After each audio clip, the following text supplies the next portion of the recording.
Yeah, get as much as we need, for sure. Whatever helps. The question is, how do you do it? How do you connect?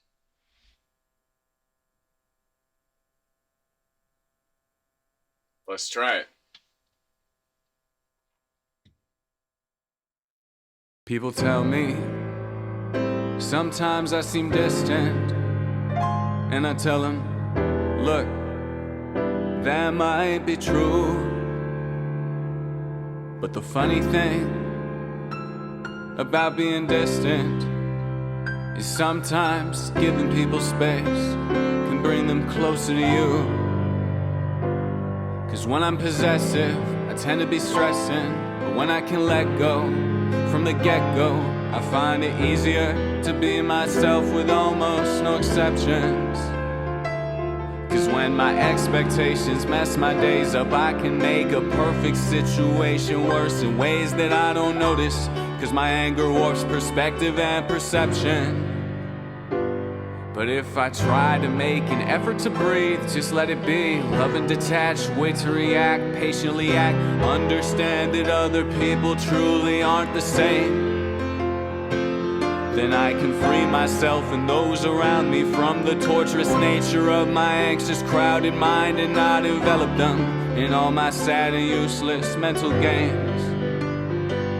'Cause people tell me sometimes I seem distant, and I tell them, look, you might be right, but the funny thing about being distant is sometimes giving people space can help keep them in your life.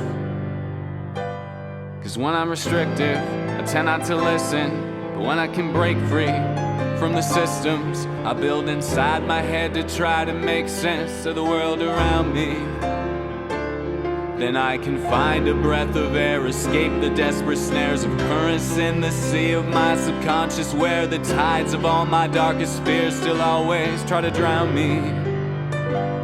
And if I try to make an effort to pause, learn to evolve, shut off my mind, try to be kind, then I can find oftentimes I make it so hard for myself to live.